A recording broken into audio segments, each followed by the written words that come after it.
ज्योतिष शास्त्र के अनुसार होली के दिन किए गए उपाय बहुत ही जल्द शुभ फल प्रदान करते हैं। आज हम आपको होली पर किए जाने वाले ऐसे अचूक उपाय बताने जा रहे हैं जो आपके लिए काफी फायदेमंद साबित हो सकते हैं, जो आपके जिंदगी को बदल सकते हैं, आपके दुर्भाग्य को सौभाग्य में बदल सकते हैं, आपके परेशानी को चुटकियों में समाप्त कर सकते हैं। दोस्तों, प्राचीन परंपरा के माने तो पिता और पुत्र का यह रिश्ता बहुत ही पवित्र रिश्ता माना जाता है। लेकिन प्राचीन काल में असुर राजा हिरण्यकश्यप और उसके पुत्र भक्त प्रहलाद की कथा मिलती है, जहां एक पिता ने अपने पुत्र को अग्नि में बैठा दिया, लेकिन उसके भगवत भक्ति ने उन्हें बचा लिया। भगवत भक्ति में इतने लीन थे भक्त प्रहलाद कि उसे कुछ भी नुकसान नहीं हो पाया, यानी कि बुराई ने अच्छाई से हारे और अच्छाई ने बुराई पर विजय पाए ही पाए। इतिहास में यह पर्व भी बना दिया कि सत्य की हमेशा जीत होती है। साथ ही इस घटना से यह संदेश मिलता है कि ईश्वर के प्रति विश्वास अगर दृढ़ हो, अचल हो, तो बिल्कुल ही आपको कोई भी मुसीबत आपके बाल बांका नहीं कर पाएंगे। तो इस वीडियो को आपको ज्यादा से ज्यादा देखना है, ज्यादा से ज्यादा शेयर करना है, पूरा जरूर देखना है। आज के जो वीडियो है बहुत ही सुंदर हैं। अगर आप लाखों रुपए खर्चा करेंगे फिर भी इस प्रकार की ज्ञान भरी जानकारी आपको कोई नहीं बताने वाला। हमारा एक ही मकसद है, सबका भला हो, सबका कल्याण हो। और आज की इस वीडियो में मैं आप लोगों को अच्छे से अच्छे उपाय बताऊंगा, जो उपाय आपके जीवन को परिवर्तन करेंगे, जीवन में आपके एक नए मॉडल लाएंगे। गरीबी, परेशानी, दुख, तकलीफ, समस्या, सभी प्रकार के कष्ट है, आप इससे छुटकारा पाएंगे। दोस्तों, 2024 में होली कब है? तो 2024 में होली 24-20 मार्च को 9:64 में जो तिथि प्रारंभ हो जाएंगे और 25 मार्च को दोपहर 12:29 में समाप्त होगा। तो होलिका दहन 24 मार्च को करना है और रंग उत्सव 25 मार्च को मनाना है। और एक खास और बात बता दूं दोस्तों, 24 मार्च को बहुत बड़ा चंद्र ग्रहण है। अर्थात दोस्तों, इस साल होलिका दहन में बहुत बड़ा चंद्र ग्रहण रहेंगे। तो जो लोग मंत्र सिद्ध करना चाहते हैं उनके लिए भैया सोने पे सुहाग। चलिए जानते हैं अन्य जानकारी। दोस्तों, होली को लेकर के कई कहानियां प्रचलित हैं, लेकिन इसकी शुरुआत के बारे में भक्त प्रहलाद की कथा मिलती है। मान्यता है कि प्राचीन काल में हिरण्यकश्यप नाम का एक अत्यंत बलशाली असुर राजा राज्य करता था। उसे अपने बल का इतना अभिमान था कि वह स्वयं को ईश्वर मानने लगा था। यही नहीं, उसने पूरे प्रजा को अपनी पूजा करने का आदेश दिया। साथ ही यह भी फरमान जारी किया कि अगर किसी ने उसके अलावा अन्य देवी देवताओं की पूजा किया तो उसे मृत्यु दंड दिया जाएगा। दोस्तों, अज्जुर असुर राजा हिरण्यकश्यप का पुत्र भक्त प्रहलाद बहुत बड़ा विष्णु भक्त था। उसकी श्रद्धा इतनी अगाध थी कि बार बार पिता के मना करने के बावजूद भी वह हरि भक्त में लीन था। हिरण्यकश्यप के लाग समझाने पर भी भक्त प्रहलाद नहीं माने, तो हिरण्यकश्यप ने उसके लिए एक योजना अपनी बहन होलिका को राजमहल पहुंचने का आदेश दिया। अपनी बहन होलिका को राजमहल में बुलवाया। दोस्तों भाई, हिरण्यकश्यप का संदेश मिलते जो होलिका माता है वह राजमहल पहुंच गई और वहां आकर के उसने अपने भतीजे को लेकर के अग्नि में बैठा, क्योंकि दोस्तों होलिका माता को यह वरदान था कि ऐसा उसे दुस्साला प्राप्त था जिसे उड़ने से अग्नि उसे छू भी नहीं सकती थी। हालांकि पहले तो इस पर सहमत नहीं होलिका माता, लेकिन ज्यादा देर तक हिरण्यकश्यप का विरोध नहीं कर पाया, हिरण्यकश्यप के आदेश को टाल नहीं पाया और अगले दिन वह अपने भतीजे भक्त प्रहलाद को गोद में लेकर के अग्नि में बैठ गई। कथा मिलती है कि जब होलिका माता भक्त प्रहलाद को लेकर के अग्नि में बैठी तो वह उस समय भगवान श्री हरि भगवान विष्णु जी के भक्त प्रहलाद जी जाप कर रहे थे और कुछ देर में हवा चली और दुशाला करके होलिका माता से उड़कर के भक्त प्रहलाद के ऊपर में आ गया। इस तरह होलिका माता अग्नि में पूरी तरीके से जल गई और भक्त प्रहलाद बच गया। यही से होली पर्व की शुरुआत हुई और इस दिन को बुराई पर अच्छाई का प्रतीक माना जाने लगा। होली का यह भी महत्व है दोस्तों, बुराई पर अच्छाई की जीत के प्रतीक होली का एक सामाजिक महत्व है कि एक ऐसा पर्व है जब लोग आपसी मतभेद को बुला करके एक हो जाते हैं। इस दिन अगर किसी को लाल रंग का गुलाल लगाया जाए तो सभी तरह के मतभेद और सभी प्रकार के मनभेद यह दूर हो जाते हैं, क्योंकि लाल रंग प्यार और सौहार्द का प्रतीक होता है। इसलिए आपसी प्रेम स्नेह बढ़ाने का अच्छा समय होता है। धार्मिक मान्यता के माने तो इस दिन होली में सभी तरह के नकारात्मक शक्ति को नष्ट करने की क्षमता होती है। अगर आप अपने पुराने वस्त्र हैं, आप अपने घर के पुराने सामग्री से होलिका में डाल देते हैं तो घर में कर नकारात्मक शक्ति होती, सब भस्मा हो जाती। दोस्तों, वीडियो में आगे बढ़ने से पहले, जानकारी बताने से पहले, कुछ सरल उपाय बताने से पहले सभी लोगों से निवेदन करना चाहूंगा। वीडियो में बताए गए जानकारी पसंद आएगी तो वीडियो को लाइक जरूर करना, चैनल को सब्सक्राइब जरूर करना और इसे ज्यादा से ज्यादा शेयर करना। होलिका की अग्नि को बहुत ही पवित्र माना जाता है। दोस्तों, होली की राख को तांत्रिक टोटके और ज्योतिष उपाय में बहुत ज्यादा कारगर माने जाते हैं, बहुत ज्यादा प्रभावशाली माने जाते हैं। तो आज हम आपको होली की राख से किए जाने वाले कुछ ऐसे टोटके बताने जा रहे हैं जो आपको धन वृद्धि कराएंगे, परिवार में आपके सुख लाएंगे, आपके दांपत्य जीवन को खुशियों से भर देंगे और आपके जो घरेलू समस्या है उसे तत्काल दूर करेंगे। दोस्तों, कुछ उपाय बताने से पहले सभी लोगों से गुजारिश करना चाहूंगा, इस उपाय को हमेशा गुप्ता रखना है। देखिए, टोने टोटके तभी प्रभावशाली होते हैं जब उसे गुप्ता रखा जाए। अगर टोने टोटके के बारे में अब किसी को बताते हैं तो वह प्रभावहीन हो जाते हैं। आप अपना प्रभाव नहीं दिखाते तो 5 से 7 उपाय बताने जा रहा हूं, जो उपाय आपको बन पड़े वह उपाय जरूर करना। बहुत ही सुंदर उपाय हैं। दोस्तों, अगर आपकी कुंडली में ग्रह दोष हैं, चाहे वह ग्रह दोष कुछ भी हो, आपको पता नहीं चल रहा है, शनि है, राहु हैं, केतु है, मंगल हैं, जो ग्रह दोष चल रहे और अब चाहते हैं कि उसे छुटकारा मिले, और ग्रह दोष के कारण आपके जीवन में बहुत ज्यादा कठिनाई आ रही, समस्या आ रही है, तो होली की राख को ठंडा होने के बाद आपको घर में ले आना है और इसे पानी में घोल लेना है और सोमवार के दिन भगवान शंकर जी को अभिषेक कर देना है। शिवलिंग पर आपको इसे नहला देना है, स्नान करा देना है और महादेव से प्रार्थना करना है कि भगवान आप हमारे कल्याण करें, हमारे समस्या को दूर करें। दोस्तों, होली की राख कोई साधारण राख नहीं है। अगर आप ये उपाय करते हैं तो आपकी कुंडली में कोई भी निज ग्रह आपको नुकसान करे, जिसके कारण आपके अध्यात्म उन्नति नहीं हो पा रहे, वह निज ग्रह आपको फल प्रदान करना शुरू कर देंगे, नुकसान की जगह आपके तरक्की देना शुरू कर देंगे। बस आपको यह उपाय करना। जबरदस्त, पावरफुल यह तांत्रिक उपाय हैं, लाल किताब में लिखे हुए। दोस्तों, होली दहन के अगले दिन होली की राख घर में आपको लाना है और इसे पूरे घर में छिड़क देना है। अगर आपके घर में नेगेटिविटी है, आपके घर में सुख शांति का अभाव होता है, आपके घर में वास्तु दोष लगा है, आपके घर में किसी ने कराया कर दिए हैं और आप होली की राख को घर में लाकर के घर के प्रत्येक कोने पे छिड़क हैं, तो किए कराए समाप्त हो जाते हैं। अगर आपको ऐसा लगता है कि आपके घर में लंबे समय से कुछ अच्छा नहीं हो रहा है या फिर किसी भी काम में आपको शुभ फल, जो शुभ परिणाम कह गए, नहीं मिल पा रहे हैं, तो यह एक उपाय आपको जरूर करना है। आपको करना यह है कि होली के राग को घर लाकर के उसमें राई, साबुत नमक डाल करके घर के किसी कोने में साफ स्थान पर रख देना है, लेकिन लोगों की नजर से आपको इसे बचा करके रखना है। अगर आप कर लेते हैं तो आपको अच्छे दिन देखने को मिलेंगे और लंबे समय से घर में कुछ अच्छा शुभ फल प्राप्त नहीं हो पा रहे, अच्छे पैसा नहीं आ रहे हैं, घर का बंधन हो गए, सारे समस्या से आप निजात पा जाएंगे। दोस्तों, अगर आपको को लगता है कि आपके काम धंधे में लगातार हानि हो रही है, किसी ने आपके काम धंधे को बांध दिए हैं, लगातार आर्थिक तंगी का सामना करना पड़ रहा है, तो ये टोटके जरूर आजमाना। आपको करना क्या है कि होली जलने वाले स्थान पर अनार की कलम से अगर आपको जिस व्यक्ति पर शक जाता है कि फलाना नाम के व्यक्ति ने मेरे धंधा को बांध दिया, तो अनार की कलम पर आपको भोजपत्र पर उस व्यक्ति का नाम लिखना है और उसके ऊपर में थोड़ा सा गुलाल छिड़क देना है। इसके बाद इसे होली के जो जलते हुए होली है, होलिका माता के दहते हुए होली है, उसमें आपको डाल देना है। ऐसा करते हैं तो किसी व्यक्ति ने आपके धंधा पानी बांध देवा खुल जाएंगे।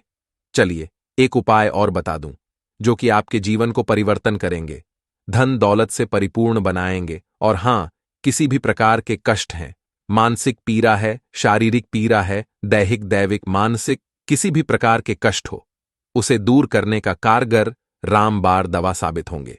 दोस्तों, अगर आपको इस बात का शक है कि आप पर किसी ने या फिर आपके परिवार के ऊपर में किसी ने किए करा कर दिए हैं, जिसके कारण आपके अध्यात्म उन्नति नहीं हो पा रहे हैं, तांत्रिक या कर दिए हैं, तो यह उपाय आपको जरूर करना है। आप होली के राख के इस उपाय से उनके तांत्रिक क्रिया को बेसर कर सकते हैं। और सभी लोगों को कहना चाहूंगा, होली के राख को पूरे साल के लिए बचा करके रखना है, क्योंकि होली की राख आप बाद में पैसे में किसी से मांगेंगे तो भी नहीं देने वाले होली के राख बहुत ही कीमती होता है। इसके बारे में मैं वीडियो भी बना चुका हूं। तो दोस्तों, आपको करना क्या है कि होली का दहन के वक्ता देसी घी में 2 लौंग, 1 बतासा, 1 पान का पत्ता और थोड़ा सा मिश्री, यह होली की अग्नि में डालना है और होलिका माता से प्रार्थना करना है कि माता, हमारे घर में धन आने का मार्ग बंद हो चुका है, या फिर माता, किसी ने हम पर बंधन कर दिया है, हम बीमार पड़ते हैं, घर में सही तरीके से धन का आवक बंद हो चुका है। यह फिर जो समस्या बोलिए, और उसके फिर अगले दिन सुबह चुपचाप आपको जाना है और होली की राख को ले आना है और इसे चांदी के ताबीज में भर करके आपको इसे गले में पहन लेना है, गले में रख देना है। चांदी की ताबीज में भर करके, चांदी की ताबीज नहीं तो तांबे के ताबीज में डाल करके आप जो गले स्थान पर रख सकते हैं, घर में भी घर के मुख्य द्वार पर बंध सकते से घर का बंधन होगा। गले में पहनते तो आपके बंधन होगा, व्यापारी स्थान में रखते हैं तो व्यापारी स्थान का बंधन होगा। किसी ने किए करा कर दिए, वह भस्मा हो जाएंगे। व्यापारी स्थान में होली की थोड़ी थोड़ी राग भी छिड़क देना। ऐसा अगर आप करते हैं तो आपको सुफल प्राप्त होना शुरू हो जाएंगे। दोस्तों, ऐसा भी माना जाता है कि अगर कोई विशेष मनोकामना हो और आप चाहते हैं कि आपके वह विशेष मनोकामना पूर्ण हो जाए, तो यह उपाय आपको जरूर करना है। एक काला कपड़ा लेना है, उसमें 7 काले तिल लेना है। एक काला कपड़ा लेना है और उसमें आपको 7 काले तिल लेना है, 7 लौंग लेना है, 3 सुपड़ी लेना है, 50 ग्राम सरसों की बीज लेना है और इसे आपको एक पोटली जैसा बना लेना है और इसे आपको अपने शरीर से 7 बार उतारा करना है और इसे होलिका माता के जलते हुए आग में डाल देना है। कोई भी विष मनोकामना हो, कोई इच्छा हो जो पूर्ण नहीं हो पा रहे, तो यह तांत्रिक प्रयोग करने के बाद वह इच्छा ना चाहते हुए भी पूर्ण होगा और इस इच्छा को पूर्ण होने से कोई भी नहीं रोक पाएंगे। आप चाहे तो कोई विशेष मनोकामना हो, उस मनोकामना की पूर्ति के लिए 7 घुमती चक्र ले और उस 7 घुमती चक्र को 7 बार होलिका माता की परिक्रमा करने के बाद होलिका माता की अग्नि में डाल दे, तो आपकी कोई विशेष मनोकामना हो, वह मनोकामना शीघ्र पूर्ण होगा। अगर आप चाहते हैं कि आपके घर में स्थायी लक्ष्मी का वास हो, आपके घर में तेजी से धन दौलत हमेशा आते रहे, तो 7 गोमती चक्र को 7 बार आपको अपने घर से वार करना है। अर्थात 7 घुमती चक्र लेना है और 7 बार आपको अपने घर का घुमती चक्र से उतारा करना है। घर के पूरे हिस्से से 7 बार घुमाना है और घुमा करके इसे लाना है और जलते हुए अग्नि में डाल देना है। तो इससे घर के आपके बीमारी है वो दूर हो जाएंगे। घर में धन आने का मार्ग बंद हो चुके वो भी दूर हो जाएंगे। अगर आपके घर में कुल लक्ष्मी है, भूत प्रेत शैतान निज शक हैं, ये सारे निज शक्ति गोमती चक्र में आकर के जैसे आप अग्नि में डालेंगे, भस्मा हो जाएंगे। तो दोस्तों, ये छोटे छोटे कुछ साधारण उपाय हैं। उपाय तो साधारण हैं, लेकिन इनके प्रभाव रामबाण की तरह तीव्र हैं। तो आप भी अपने जीवन को परिवर्तन करने के लिए, अपने घर में सुख सुविधा बढ़ाने के लिए, घर में शांति लाने के लिए, धन वैभव की बढ़ोतरी करने के लिए यह उपाय कर सकते हैं। अगर वीडियो अच्छी लगी हो, जानकारी अच्छी लगी हो, तो इस वीडियो को ज्यादा से ज्यादा शेयर जरूर करना। दोस्तों, अभी तक वीडियो को लाइक नहीं किए तो वीडियो को लाइक। दोस्तों, होली के त्योहार को बुराई पर अच्छाई का जीत माना जाता है। बुराई पर अच्छाई का त्योहार बताया जाता है, पर वह बताया जाता है। होली के दिन हर प्रकार की पेड़ पौधे जीव जंतु ये सब चैतन्य रहते हैं, जागृत अवस्था में होते हैं। दोस्तों, दम है तो होली के दिन रात 12 इस पौधे को छूकर ए जाना है, छप्पर फाड़ धन बरसेगा। दुनिया की कोई व्यक्ति आपको धनवान बनने से नहीं रोक पाएगा। दोस्तों, होली के दिन यह 5 पेड़ जागृत अवस्था में होती हैं और एक पौधे को स्वयं भगवान नरसिंह ने, अर्थात स्वयं नारायण खेती किसान परवाह माना जाता है, क्योंकि इस समय गेहूं की बाली को होली में भुना जाता है। दोस्तों, होली उत्सव और उमंग से भारत त्योहार होता है और खासकर कि विष्णु भक्त के लिए ये त्योहार बहुत ही सुंदर होता है। होली के दिन विष्णु भक्त वृद्ध भी रखते हैं होलिका दहन के लिए लोग महीने भर पहले से ही तैयारी में जुड़ जाते हैं और सामूहिक के रूप से लोग लकड़ी हैं, उपले हैं, ये सभी इकट्ठा करते हैं। अभी इकट्ठा करते हैं कि नहीं करते आप हमें कमेंट सेक्शन में जरूर बताना दोस्तों। फाल्गुन शुक्ल पूर्णिमा के दिन संध्या कल में भद्रा जब दोष रहित हो तो इस समय होली का दहन किया जाता है। होली जलाने से पूर्वक होलिका माता के सभी विधि विधान से पूजा करते हैं। अग्नि है, भगवान नारायण है, इनके भी आहुति दी जाती हैं। होलिका दहन के दिन पवित्र अग्नि के चारों ओर लोग नृत्य करते हैं और लोकगीत का आनंद भी लेते हैं। और इस दिन राधा कृष्ण की लीला जो ब्रज दिव्या योग से वह चादर उड़कर भक्त प्रहलाद के ऊपर में ए गई और होलिका के ऊपर से निकल गई, जिससे भक्त प्रहलाद की जान बच गए और होलिका माता जल गई। होलिका दहन के दिन होली जला करके रक्षा का जश्न मनाया जाता है। चलिए दोस्तों, मैं आप लोगों को इस वीडियो के माध्यम से बताने की प्रयास करूंगा कि ऐसे कौन सी पौधा है जिसे होली के दिन आपको इस पर से करके आना, छू करके आना है। और इस पौधा को स्वयं नरसिंह देव ने आशीर्वाद दिया था। कैसा आशीर्वाद दिया था, थोड़ा सा कथा के माध्यम से बता डन। दोस्तों, मैं आगे बढ़ाने से पहले, जानकारी बताने से पहले सभी लोगों से निवेदन करना चाहूंगा, अभी तक वीडियो को लाइक नहीं किए तो वीडियो को लाइक जरूर करना, चैनल को सब्सक्राइब करना, साथ ही साथ इस वीडियो को ज्यादा से ज्यादा शेयर करना। प्राचीन ज्ञानी यूट्यूब चैनल नहीं, बल्कि आप सभी दर्शकों का परिवार है।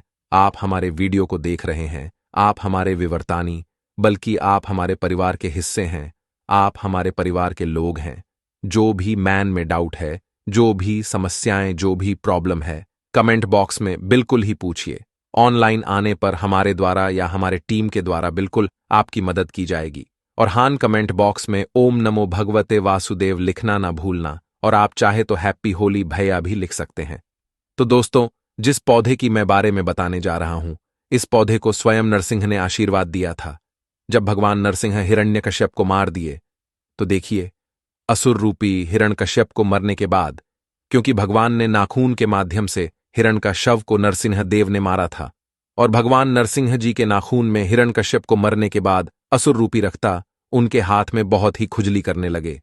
जब असुर रूपी रक्ता उनके हाथ में खुजली करने लगे, प्रभु नरसिंह के हाथ में खुजली करने लगे, तो नरसिंह जी ने अपने खुजली को शांत करने के लिए एक वृक्ष है, जिस वृक्ष पर अपने नाखून को गढ़ दिए। इसे नरसिंह जी के खुजली तो शांत हो गया, लेकिन वह वृक्ष दर्द से का रहा आने लगे, और उसे वृक्ष ने प्रार्थना की, भगवान आपने अपने तो खुजली शांत कर दिए, और ये असुर रूपी जो रक्त है, यह हमारे पेड़ में हम पर हमला करके छोड़ दी, इसे हम अशुद्ध हो गए। और ही प्रभु, आपने जो नाखून गाने इसके पीड़ा हमें दिन प्रतिदिन सताएंगे, हमें इनकी पीड़ा सहाना नहीं हो रही है।